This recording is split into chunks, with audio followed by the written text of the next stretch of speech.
It seems as though video games just keep getting more and more complex, and with every new release, groundbreaking innovations raise the bar that much higher for the competition. Nowhere is this more true than with Remedy's Quantum Break, now out for Xbox One and the PC. Quantum Break is the game with a story and performances as rich and developed as any you'd find in the finest prestige dramas. It's a morality tale, most uniquely a time-traveling based battle gameplay that will expand your mind and your vision of what a video game can be. Hey guys, I'm Stephanie Panisello with the Leaderboard, and to get you as addicted as we are, we're counting down the 5 reasons you need to play Quantum Break right now. Let's get started.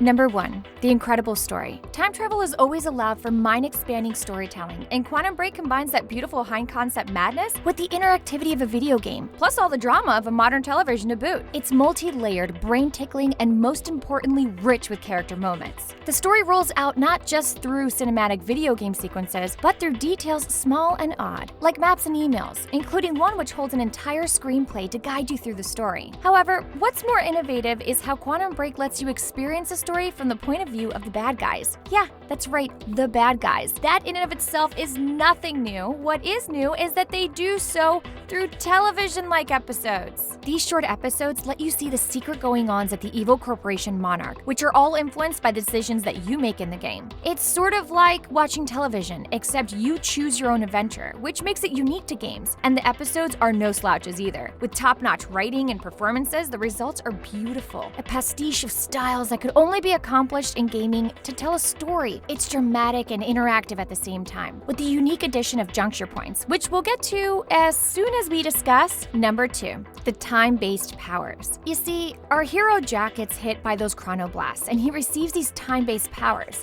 the same powers that are shared by his enemy Paul Serene, who leads Monarch. And, well, we get to see time vision. It's sort of like the detective vision that's used in Batman Arkham City, where you can see a few minutes into the past or a few minutes into the future. The power helps you solve mysteries and/or anticipate attacks. Time vision itself is nothing new either, but it does add a nice defensive wrinkle to the game's time-based powers, so you can enter the battle with a clear and effective strategy. Time stop is another one of Jack's very striking powers, so you're able to freeze either your enemies or a falling platform in its tracks. Is there a hail of bullets flying towards you in lightning speed? Well, then just throw time bubbles around those babies and simply walk around them to defeat all the enemies in your path. There's also time dodge, which launches the attacks into an effective slow motion in order for you to take out those bad guys in some ways that are both unique visually and very unique gameplay-wise, because you get to do moves that no other third-person shooter can even dream of. Time Shield. It acts not just as a shield, but also with the help of a certain member of the Fantastic Four, it can also be used offensively, taking out swaths of bad guys by forcing frozen time particles towards them. There's also Time Rush, where Jack can flee quickly in between frozen moments in time. The move can be used in a battle and also to solve,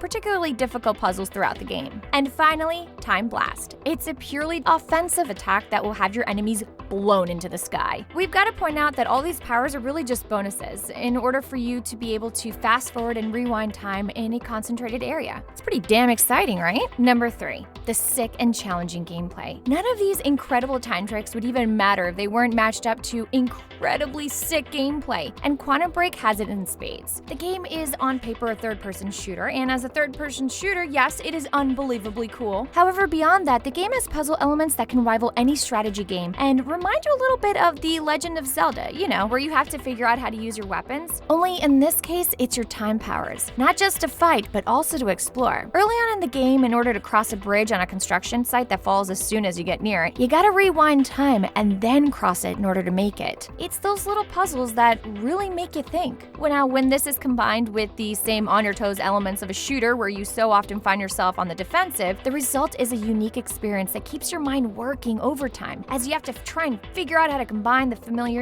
guns and puzzle solving with the unique ability to freeze time and all the other really cool elements. The third-person shooting action is also very cool. Combine that with a plot where you're a normal person just trying to make it out alive, well, it gives the game this fantastic tension that makes escaping out alive all that more dire. The villains you fight are uniquely designed and seem almost a bit nightmarish, giving the gameplay an energy and focus that is sure to provide an experience you won't soon forget. Number 4, the juncture points. The game gains an incredible depth through its juncture points, which play out through both the hero's stories and the villains. A juncture point is a point in the game where your character can make a decision, sometimes moral and sometimes amoral, and the decision may make changes not only in the course of the game, but also the course of the dramatic live-action episodes which divide up the game. For example, early in the game you play as Paul Serene, and you have to make the choice whether or not to kill a student who has witnessed Monarch's attack on the campus. The choices are between killing her or letting her live, but forcing her to run a campaign against Jack. Now, the decision you make alters the game. This is a spoiler, guys. Heads up. For example,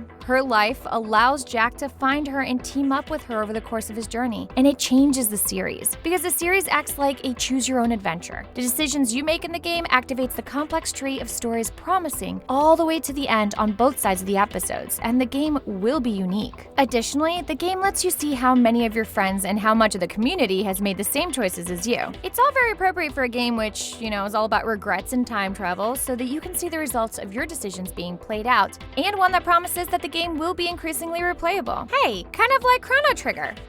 The very first great time traveling game. Number 5. The beauty of the game. Lastly, this game is absolutely gorgeous. Its art design is unique, and every time that you shatter time, it's almost like you're witnessing a combination of, existential photography. Seeing these acts of beautiful artistic triumph amongst the decay of the cars and garbage of the post-corporate apocalyptic world of the game, it gives you this entire thing that is just beautiful. Any tech or time-traveling effect is represented with a unique visual art that, when set against the grim story, the setting, and a very normal-looking run-of-the-mill protagonist, well, it looks pretty damn incredible. The graphics themselves run on the Northlight engine, which promises incredibly smooth motion in this expansive world. It was used in Remedy's Alan Wake. The audio is unique as well, and with the performances giving this game just an air of gravitas that we come to expect from a Remedy product. The performances themselves are nothing to forget either. Sean Ashmore, aka Bobby Drake in X-Men, Dominic Monaghan of Lost, and Aidan Gillian, he's also known as Game of Thrones Littlefinger. As Paul, they all round up the main cast, and they give the performances that we could expect only from the highest grade cable series. They're fantastic, and in particular Aidan Gillian. His work as Paul will send a shiver up your spine. It's telling that when the television segments show up within the game to break up the CGI, you kind of miss the digital designs. In fact, in many ways, they are absolutely preferable. The designers behind the game they know how to create a grim yet visually mind-blowing effect. In short, it's beautiful to look at, beautiful to hear, and together, well, it's beautiful to wholly take in. Thanks for watching the 5 reasons you need to play Quantum Break right now. What did you think about the game? Sound off in the comments. And if you like this video, be sure to check out some of our other videos, by clicking on the annotations or the links in the description. We have new videos dropping every week, so let us know the game you want us to cover next. And if you like getting more from your games, subscribe to the Leaderboard, where we help you game smarter.